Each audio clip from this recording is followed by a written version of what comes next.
Je ne suis pas musulman. Je ne suis pas chrétien. Je ne suis pas juif. Je suis agnostique. Et pourtant,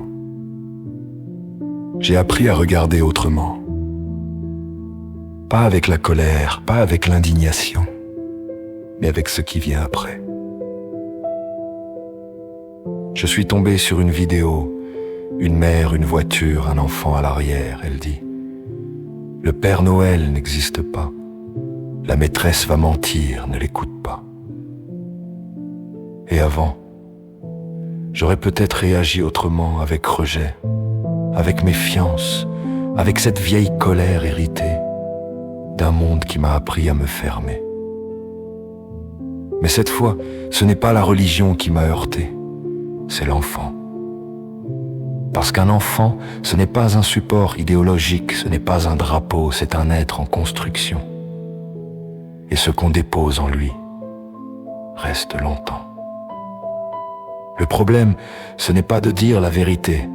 Le problème, c'est de la dire sans cadre, sans expliquer que d'autres enfants y croient, sans dire que la maîtresse ne ment pas.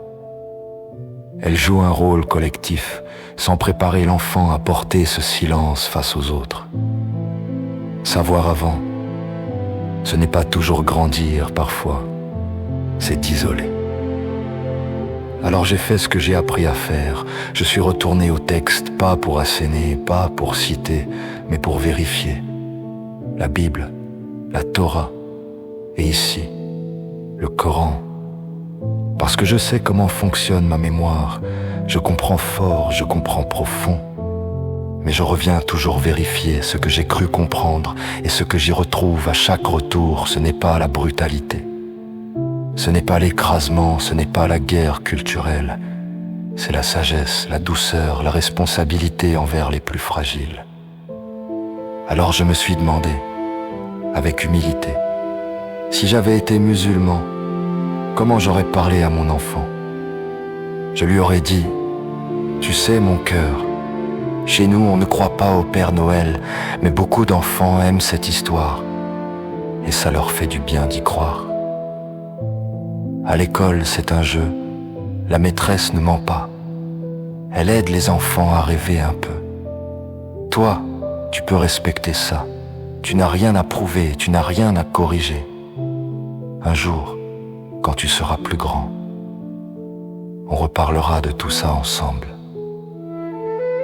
Et ce que je ressens, ce n'est pas de la colère, ce n'est pas de la tristesse, c'est un profond malaise calme, comme un regret silencieux, un sentiment de gâchis.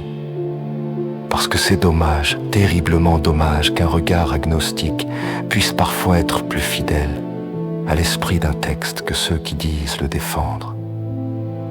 Ce n'est pas une attaque, c'est un miroir. La foi n'est pas fragile, les enfants si, et les textes sacrés ne demandent pas d'être brandis, ils demandent d'être compris.